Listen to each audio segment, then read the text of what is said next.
faculty, staff, students, parents of the graduating students, guests, and most importantly, the graduating students. Thank you very much for giving me this opportunity to be part of this joyous occasion. I congratulate every one of you and also the two honorary degree recipients.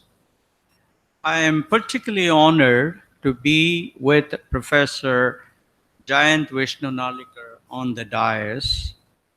Let me say that I have not read two books which are so illuminating as The Seven Wonders of Cosmos and The Lighter Side of Gravity, written by Professor Narlikar. I feel these two books must be translated to all the languages in the world, certainly all the languages in India, and distributed so that these books could indeed ignite the minds of students who are indeed interested in science.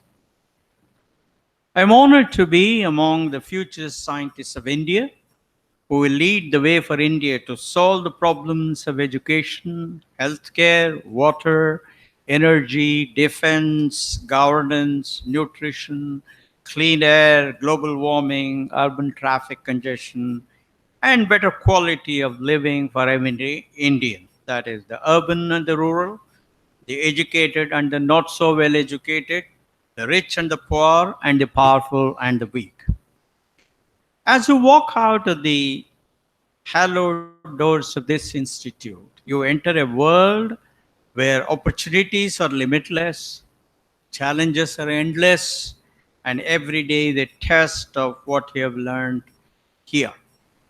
From today onwards, there is no set curriculum for you, and you have a plethora of electives. You can become a researcher and a teacher. You can join the industry. You can join the civil service or the civil society. You can join the defense of the realm. You can even become a politician or a journalist.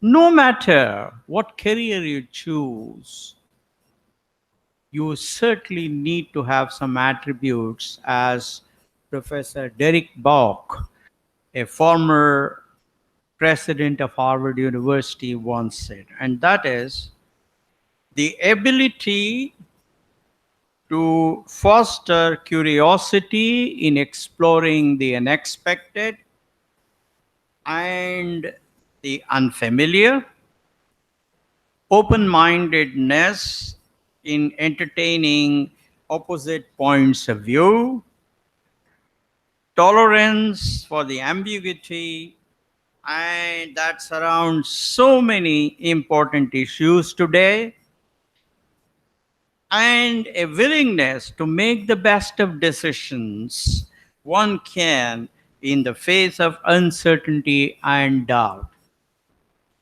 I hope you have learned some of these attributes during your years of education at this place. Well, you've grown up in a society molded by computers. You have access to almost unlimited information thanks to internet.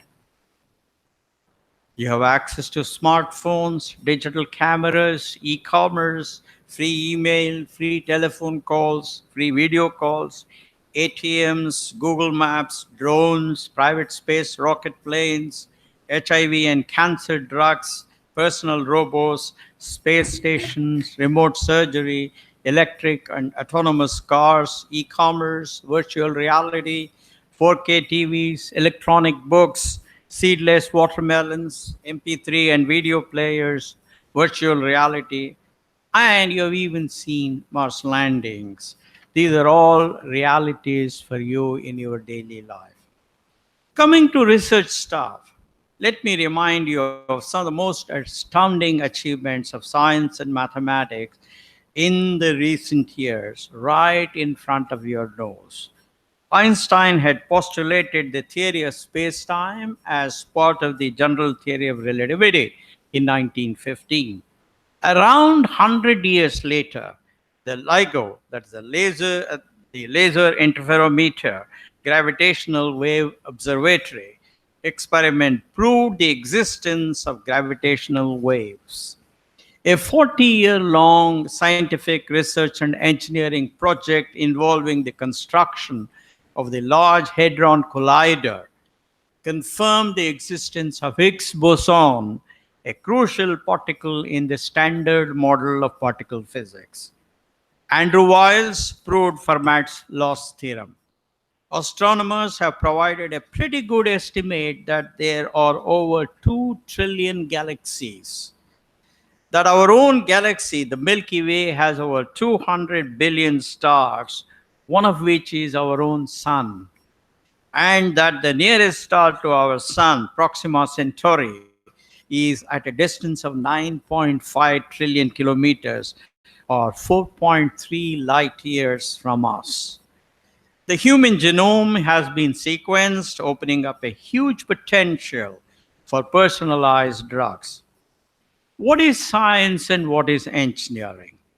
Science is about creating new knowledge by unraveling the mysteries of nature. Science is about creating theories to explain observations of natural phenomena. Scientists make new predictions about nature using a new theory that has just been created. Experimental and theoretical scientists verify these predictions. Those of you who have read the recent book by Richard David, that is The String Theory and the Scientific Method, will appreciate why I have included theoretical scientists in this verification phenomenon. If these predictions are indeed true, then the theory is accepted, else they look for new theories. After all, let's remember Einstein's space-time theory is what explained the discrepancy between Newton's laws of motion and the orbit of Mercury. Engineering is the orderly and deliberate process of applying scientific knowledge to a specific situation to create technology to overcome a limitation posed by nature. Steam engine, telephone, air conditioner, refrigerator, television, cars, and internet are all good examples of the success of engineering and technology. Therefore, human progress is simply not possible without STEM, that is science, technology, engineering, and mathematics. There are some policy planners who believe that fundamental science has no applications in engineering. Let me give some examples why that is not a correct assumption and why these nuggets of useless knowledge are indeed useful, as Abraham Flexner, the founder of the Institute for Advanced Study, once wrote. The GPS that we use today would have been inaccurate by about 7 miles, but for Einstein's theory of relativity. Similarly, there have been no DVDs, no laser devices, and no LASIK surgery of the eye without quantum mechanics. There would be no PET scanners without the famous equation of Einstein that E equal to mc squared. Technological innovation is about creating a new man-made device or a new process to do things that we could not have done earlier. Motor cars, electric bulbs, phones, mobiles, television, washing machine, computers, and internet are all good examples of invention. Innovation is about exercising the power of human mind to create a better way, a more efficient way, and a more cost-effective way of doing things with processes and devices that we have already invented. Improving the speed of computers, solar energy, electric cars, faster internet, and cheaper TVs are all good examples of innovation. Why did these extraordinary discoveries, inventions, and innovations happen? What is unique about these wonderful researchers? Can Indian researchers like you be among the next set of impactful discoverers, inventors, and innovators? My personal view is you can. In fact, you're our only hope. There is a set of responsibilities on the part of elders like us and on the part of youngsters like you to make this dream of our country become a reality. Let me first talk about what the elders, particularly those in the government and in the educational institutions, should do. The urgent need of the country is to improve the discovery, invention, and innovation capabilities of Indian youth in STEM areas at the national level. I believe that a robust level of higher education is at the heart of this task. The following steps are likely to be useful to create a world class system of higher education. First, identify grand challenges like cleaner water, cheaper healthcare, nutrition, cleaner air, alternate energy sources, better roads, cheaper and better housing, and reducing traffic congestion. Hold STEM competitions among doctoral students in the country. Create mechanisms for winners at the national level to participate in international grand challenge competitions in STEM areas. Reduce the stigma associated with failures so that fear of failure is reduced among the youth.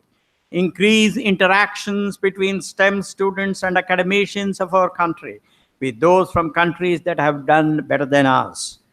Provide full financial support to Indian students to participate in science and mathematics Olympiads, ACM programming contests, and other such international contests. Encourage greater investment in higher education in STEM subjects. Create scholarships for bright STEM students to study at top Indian institutions. It is important that we revive and enlarge the National Science Talent Scheme that was started a few decades ago to attract bright students to STEM. Teach primary and secondary students science through understanding of the mysteries of nature, like why the sun is red and yellow in the mornings and when it is setting, why we weigh less on moon, and how we can experience and explain the fallacy of seeing the sun rising in the west. This last trick was revealed to me by Professor Narlikar in his wonderful book. Create honors version of basic STEM courses in undergraduate courses for the top 10% of the brightest students, covering double the syllabus as the normal version, and by conducting tough open book examinations. Invite scientists like Professor Jayant Narlikar, Brian Cox, Jim Ali Al Khalili to give public lectures on popular science topics and broadcast them to schools in urban and rural India to attract bright young minds to STEM subjects. Introduce bright undergraduate students in STEM to research programs and associate these programs and these students with doctoral and postdoctoral students. Honor high achievers in STEM areas as role models for the youth. Improve the independent thinking of students by insisting that PhD and master degree students in STEM areas define the problem for their thesis by themselves without any help from their guides or their cohorts. Send out about 10,000 bright students passing out of ISC and CBS examinations to the best universities in the developed countries on scholarship to do their undergraduate, graduate, and doctoral degrees in STEM subjects. The ability to think independently is enhanced if our students take up undergraduate courses in world class universities in advanced countries. Work out an arrangement with developed countries so that the Indian scholars are forced to come back to India and serve India for 10 years at least. If you think all these are expensive, I would request you to remember the words of Professor Derek Bok, who said, if you think education is expensive, try ignorance. What can you, the graduating students, do to improve India's contribution to solving its own grand challenges? There are so many things that you can. Let me state a few things you can do. Every high quality professional has two essential attributes. First is intellect, and second is values. Intellect is what helps students to tread the untrodden path, to imagine the unimagined, to solve the seemingly unsolvable problems, to achieve the plausibly impossible stuff, and to make life better for people around us. A value system is a set of protocols for behavior that enhances the trust, confidence, hope, and enthusiasm of every member of a community in every other member of that community. Values derive from culture imbibed by us, from our parents, our teachers, our seniors, our role models, and our cohorts. Values are what give us strength of mind to be honest, to have the courage to stand up for our beliefs, to be humble, to respect meritocracy, to learn from people who have performed better than us, to raise above caste, creed, religion, and region, to have good work ethic, to put the betterment of the society ahead of our own betterment, and to acquire a host of other good qualities that make society stronger. Remember that you are judged by your current performance. Past is dead and forgotten. Therefore, India may have been a very successful nation 1,000 years ago, but nobody cares about it now. Remember that performance leads to recognition, recognition leads to respect, and that respect leads to power. Therefore, my young friends, the only way India can now become powerful is through performance today and now. Humility is a rare commodity among Indians. Humility is keeping aside our ego and accepting people who have performed better than us, learn from them, and to improve. You are a scientist and you have to judge issues based on data and facts. Opinion by themselves have no value. Start every transaction on a zero base, forgetting the hysteresis of bias from prior transactions. Keep your mind curious, as Abraham Flexner once said. Curiosity, which may or may not eventuate in something useful, is probably the outstanding characteristics of modern thinking. It is not new. It goes back to Galileo, Francis Bacon, Brahmagupta, Madhava, Sushruta. The last three names were added by me. And to Sir Isaac Newton. It must not be hampered, unquote. Maintain a healthy sense of skepticism when you hear a new idea and a new theory, and verify. Let the confidence in your voice come not from your ego, but from the sharpness of your intellect, the depth of your scholarship, the soundness of your logic, the keenness of your observation, the courtesy emanating from your humility, and the beauty of your imagination. Remember that these days scientific and engineering projects are huge and they require teamwork. Therefore, please learn teamwork. Watch and learn from a symphony where 100 musicians, each of whom is a maestro by himself or herself, come together, subordinate their egos, and work under the direction of the conductor to produce music that is divine. Nobody ever achieved anything worthwhile without discipline, punctuality, and hard work. In fact, it is fair to say that no attribute has hampered India's progress as indiscipline. Please keep this in mind as you embark on any aspirational goal. Remember that nobody achieved anything stellar by asking for permissions, as long as he or she was doing nothing illegal or unethical. Just go ahead and do it. Neither the general theory of relativity nor quantum mechanics was unraveled because of organizational approvals by mandarins. Remember that a happy mind is a productive mind. Therefore, spend quality time with your loved ones and enjoy life.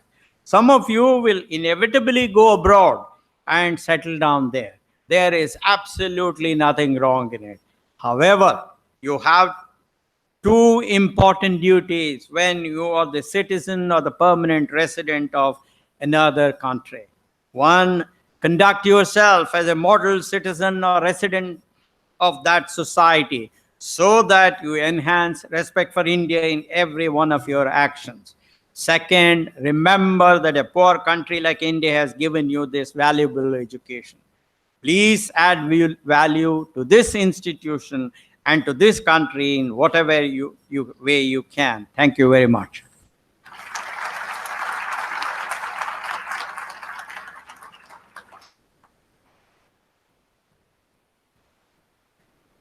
I now